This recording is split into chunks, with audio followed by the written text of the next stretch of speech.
ngahe nguko rero nkuko muri kubona kuri aya mashusho twabazaniye iyi ni inzu nziza y'umukobwa wacu uzwi ku izina rya Ishimwe Vestine. Nkuko muri kubibona tujye tuva ku bagabo tureka kuba ntabwo nabatuka, ariko nyine hari abajene baba batwika cyane.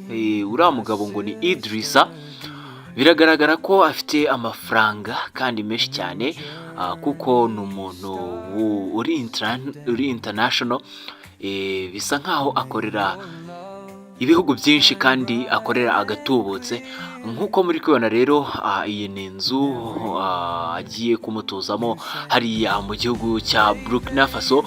Ni inzu rero yahagaze amafaranga menshi, nkuko amakuru twagiye tuyakura ku mbuga nkoranyambaga zigiye zitandukanye, ndetse no ku mwenjenyeri wubatse ino nzu.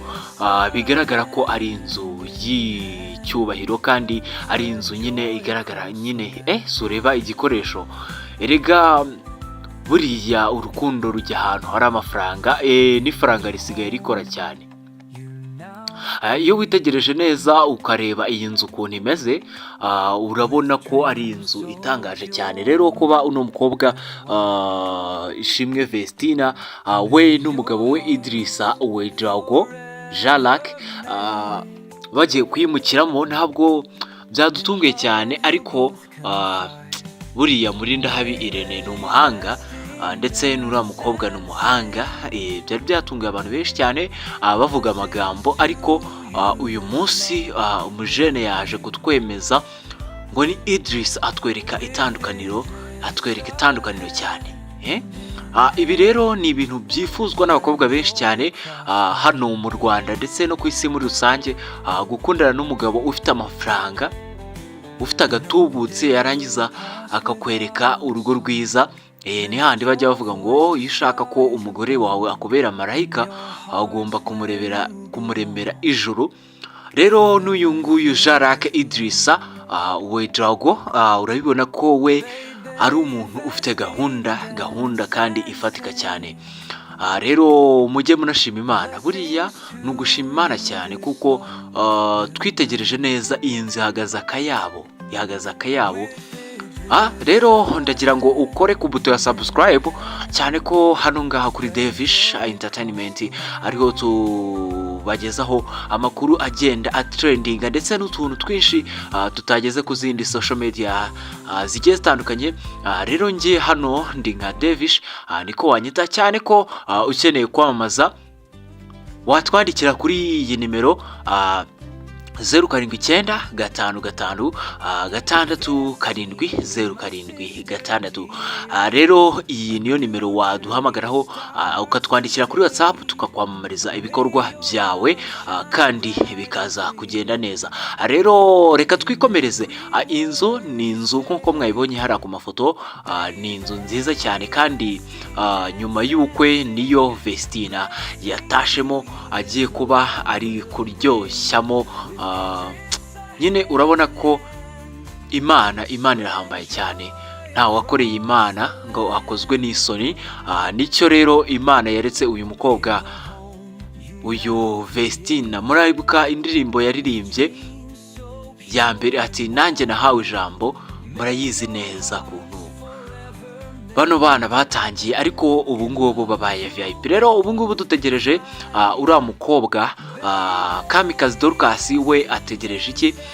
Niwe usigaye kugira ngo atwereke nawe ukuntu ibintu bigiye kugenda, nawe atwereke umugabo ushima Imana n'abantu, kandi akaba nawe ahambaye cyane. Ko uyu Idrissa murabizi neza ko hari company nini akorera, kandi akaba ahagarariye ibihugu bigera kuri 16.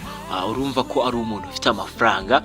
Rero akaba yaronshinze iyi nzu yari yarabiteguye cyane, buriya kiragiye bari barimo kwitegura, usibye ko bari barabipanze. Bano bantu nabahanga cyane. Inzu yari yariteguye, urabona ko hari ahantu ho kumesera, urabona ahantu heza, hari view nziza. Urabona ko ari inzu ifite ibikoresho bigezweho, amagaridero bagezweho, utubati, ibitanda byiza, ahantu heza ho kuruhukira. ye rero reka twiyumvire ijambo ry'Imana. Pasiteri wasezeranyije Vestine ndetse na Idrissa Jarake Uwedrago, ijambo rikomeye cyane yababwiye kugira ngo wumve kuntu abagore cyangwa se urugo rwagakwiye kubakwa. Ndabakunda cyane, ngiye twari turi kumwe, nyita Mr Brain cyangwa se unyite Devish nk'ibisanzwe. Ndabakunda cyane kandi wibuka gukanda ku buto ya subscribe. Mugire ibihe byiza. Nkuko Vestine Imana iri kukubwira binyuze mu ijambo ryayo. Vestine, God is talking you through his words. Gandukira umugabo wawe nkuko bikorera Kristo. Submit to your husband as you submit to Christ. Mu yandi magambo, in other words, Idriss ni ugiye kuba Kristo mbere yuko ubaha Kristo. Idriss is going to be Christ before you submit to Christ. Dufite ikibazo gikomeye. We have a very big problem. Igihe kameme nababwiye ko ndi pasiteri, nimbivuga mwumva impamvu ndi kubivuga. I told you I'm a pastor, please listen to me when I say. I also saw other men of God here. Dufite ikibazo cy'abadamu muri Kigali. We have a problem of wives in Kigali who listen more to their pastors than their husbands. Badamu ko mutangiye kurangara mu ndebe. Please look at me, wives. Look at me, I'm talking. Dufite ikibazo. We have a problem of women. When the pastor comes visit you, it's as if it is God who is visiting you. Listen to me. Even people who are following me on social media, listen to me. Something is wrong. But if you can do things to me who is visiting you and you cannot do that to your husband, something is wrong. That's why many of your husbands are not saved. Do you know why they are not saved? Because you are the one who is supposed to be a fruit. But you have transformed your pastor into God. Your husband said, you're like, no, pastor said. How can the pastor enter into marriage? And when you met, he was not around. I know people of nowadays, you don't like the truth. Vestine, I'm your pastor. The pastor but he is your first pastor. Ariko niwe pastor wawe wa mbere. Ni ugomba kumva. He is the one you have to listen first. Ongera ugarura ikintu muri society tubona abakobwa bazi kugandukira abagabo babo. Please show the society that it is very possible to submit to your husband. Umugabo aravuga n'umugore nawe akavuga. Nowadays the husband send the wife also speak back. Ntago tubyanze. We are not against that. Uburyo tubikorwamo. But the way it happens. Ntago tubikora mu buryo bwa submission, mu buryo bwo kuganduka. We don't do that in the way of submission. Tubikora mu buryo harimo pride nyinshi. We do that with too much pride. Vestine. He is your first pastor. Niwe pastor wawe. You need to submit to him. Ugomba kumugandukira. Before you cook to him. Mbere yuko umutekera. Submit first of all. Banza umugandukira. Submission is icyo bivuga.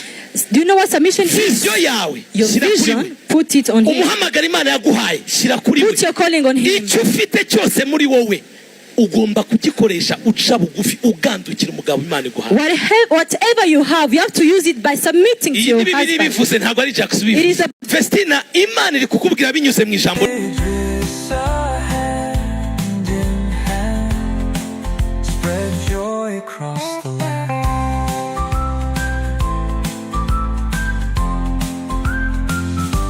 The land.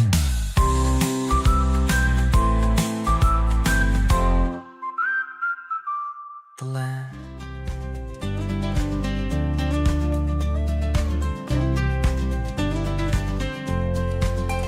Vestine, my sister dear, a new journey starts today. May your love shine bright and clear in every